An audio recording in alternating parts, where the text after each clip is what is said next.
in here, of course you want to know what kind of power adder to make into the decide to do here. So I'm not going to make you guys sit here and wait. We're going to get right into it.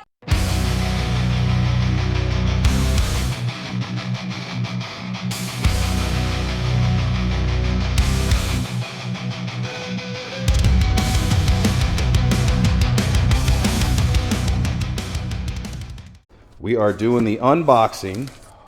It's one heavy baby. Oh, there we go. That, my friends, Is an 871 blower from our boys over at Dyer's Machine Service, Dyer's Blowers. Old but true. Can't go wrong. well, shoot, I tell you what, man. You got a knife on you? I got my knife on me. I got a gun on it. I was gonna say here, if you need it. Oh, we gotta see how shiny this thing is. And this is a triple lobe. It's like Christmas Day. Teflon stripped. Ooh, that looks pretty. Oh, that's pretty. And he went with the full enchilada there. Everything is fully polished, ready to rock and roll. Oh yeah. Keep that on there for now. Yeah, we got to bring this over to the motor, and I'll show you guys what's up with the motor. We got the intake on that right now, and then we're going to bring this over and set it up. You liking it? I love it. I love it. It's been long overdue. We always talk about doing a blower. Mm-hmm. In what? Since Forever. 12 years ago. Yeah. So, yeah, it's It's a thing of beauty. I love it. I can't wait to hear it. Yeah, me neither. Let's go throw it on, mock it up, see what we look like. Heck yeah. Oh, that's looking good. Now, Nick's thinking he needs a spacer underneath this thing to make the blower even taller.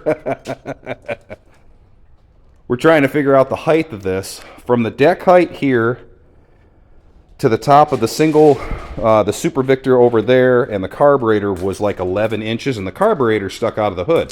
So we figured at that point, it was going to be about 8 inches. Well, 8 inches is even with this pin. That pin is about 8.5-ish. So at that point, from there up, would be sticking out of the hood if he does a flat hood. So I don't know about you guys, but that is a lot of blower sticking out. There is no way in God's green earth you were going to mistake that. But oh, even the back side of that. Look at that. That's just pretty. Oh, all right. We're going to throw this front on real quick. Okay, we only got one carburetor. And we found out we also got to run a 1-inch spacer to be able to miss this. But we're going to measure how high up this thing is. And yes, this is just mock-up, you guys. There's no crank rods, pistons. This is actually middle of the week. We just wanted to come here and check it out. So, top of the carburetor. You're 19.25 inches. We got enough room in here to be able to fit it. Yeah, it's either that or your aluminum ones. That's what I mean. These are so nice and thick. Yeah, I do like his. And they seal really well.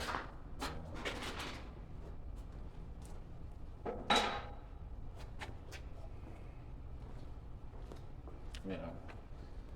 It's a little dirty, but Yeah.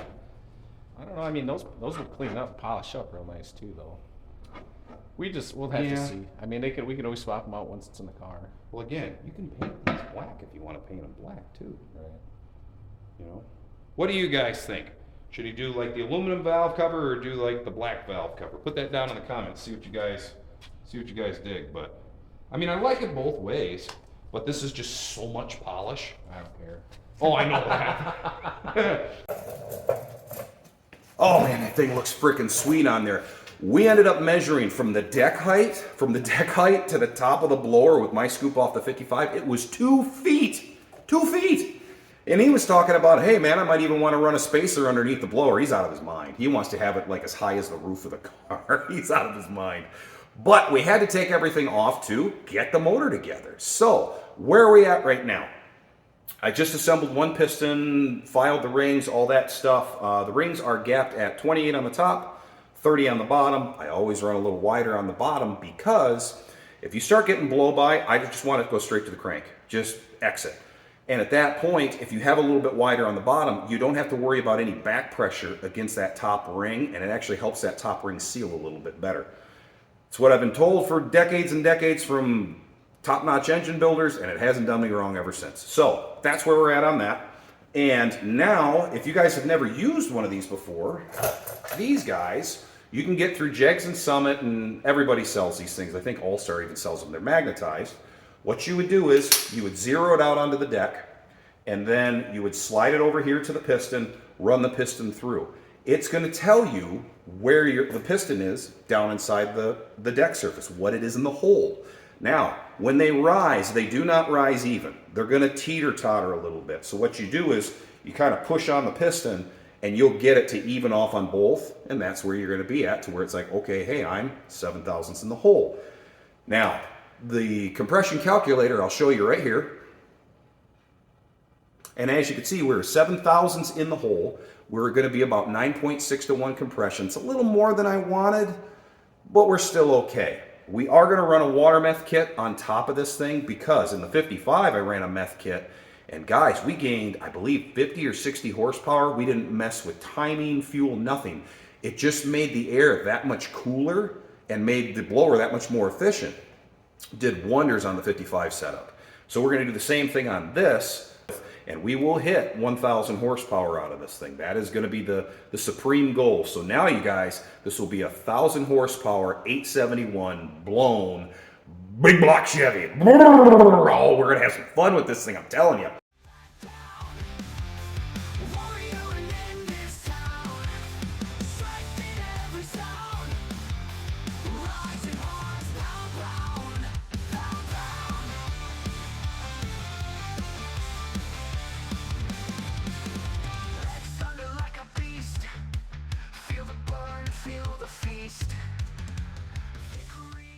The camshaft was degreed on a 109. I know I said I wanted a 108, but this is the close unit that we used.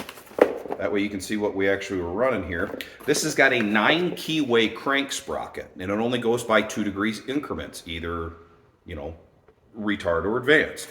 Well, here's the thing. Straight up, I'm on a 109. I'd like to be a 108. So I can either move it and I could be a 107, or I can move it and I could be a 111. What would you pick? Put that down in the comments. I stuck with a 109, obviously, because I just told you that.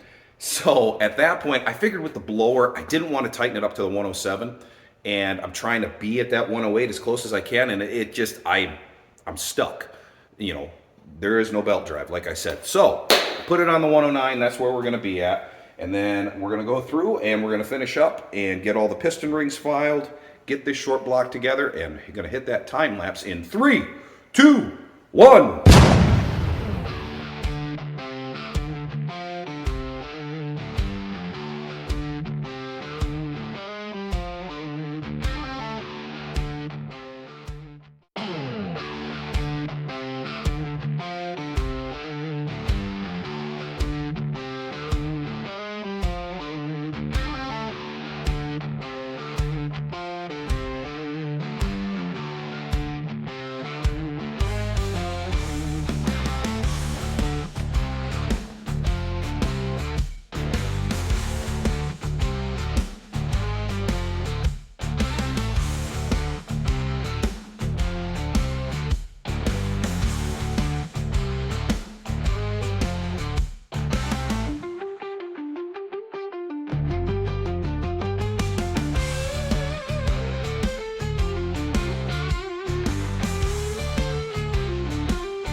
Okay, so we got one bank in over on the 496. You can still hear Nick just grinding away on those piston rings. I'm waiting for him to get done. So, if you guys remember, this Melling billet pump, this was in the old man's 598 that he grenaded.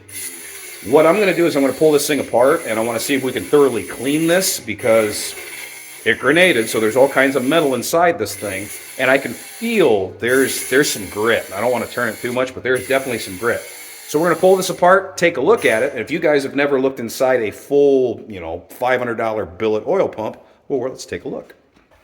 All right, as you guys can see, we have got some shavings inside there, which I am not surprised of with how this thing was. We are going to thoroughly take everything apart on this and clean every inch of this out, and then put her back together. Not too bad. And then see what we got here. Yeah, you guys can see how. Yeah, we got some debris in there. Nothing too crazy. I gotta pull that shaft off. The screen on them works. Yeah. So this is completely torn apart. This is what your internals look like for your Melling billet style pump. Now you got to remember that these things, the tolerances are much, much tighter. So just looking things over, you can see a little bit of a wear here. It's nothing bad there. Did notice on the main body inside here, you could see where we had some scoring in that area. And this pump, we couldn't turn it. And the more that I got into it, clean this off a little bit, but the more that I got into it, it was like, man, let's take this thing apart and let's see if we can still use it. So we did all that, springs out. Then these are your gears, your rotors for your pump. And you could see that there was some nicks in them from... But you could see that there were some nicks in them from just debris. This, you got to remember, this had 4 connecting rods, pistons explode, all of that stuff. So all this stuff went inside here. You couldn't even turn it. So what I ended up doing was I looked them all over to make sure there was no chips taken away. And as you can see, there's no chunks taken away, but you can see where the debris kind of nicked itself inside here. So you can see where that was. So what I did was I got some 600 grit sandpaper, and anything that I could just feel a little bit of an edge or a burr on, I just used the 600 grit, stuck it inside there, and just ran it on that edge. And I'm not trying to reshape anything, but it's just to get it to feel nice and smooth. So now we're going to put everything back together. Just going to put a little assembly lube on here, just to make sure everything's going to move nice and smooth. It does not list anything for top or bottom, so you're pretty much good right there. And I just want to make sure everything's doing its job here. So, all right, here's the moment of truth. All right. Yeah, and I'm just feeling for anything that has some grit to it. All of a sudden I feel something that's got like a crunch, crunch, crunch. We're going to address it.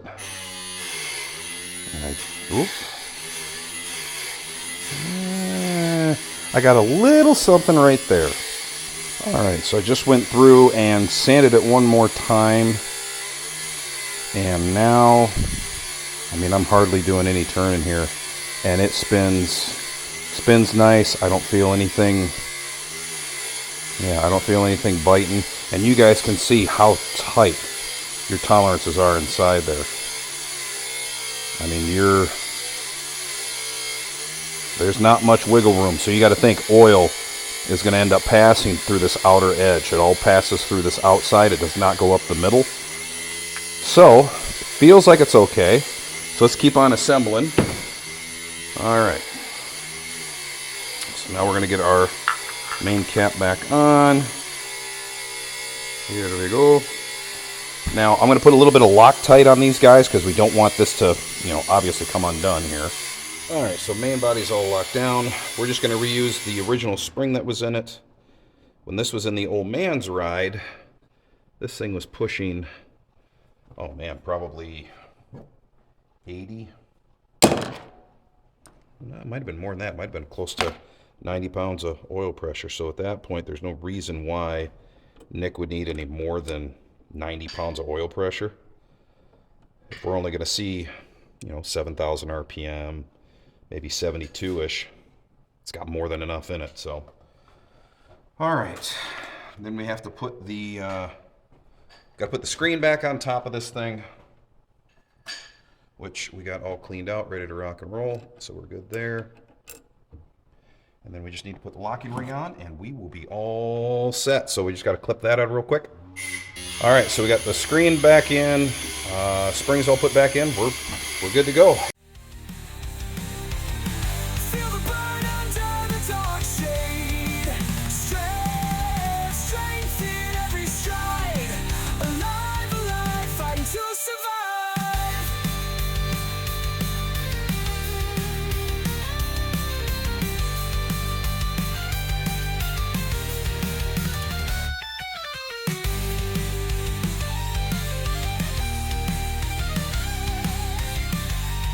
Stroke block is all together, as you guys saw. We're happy on that. We are going to try to get one cylinder head put on today because we want to do a push rod length check before the end of the day. So now we're going to run through, get it to roll on the camshaft. So we can actually make a little bit of a mark here.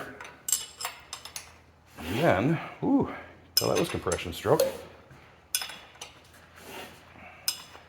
But I want to do this a couple of times just to make sure we get a good mark.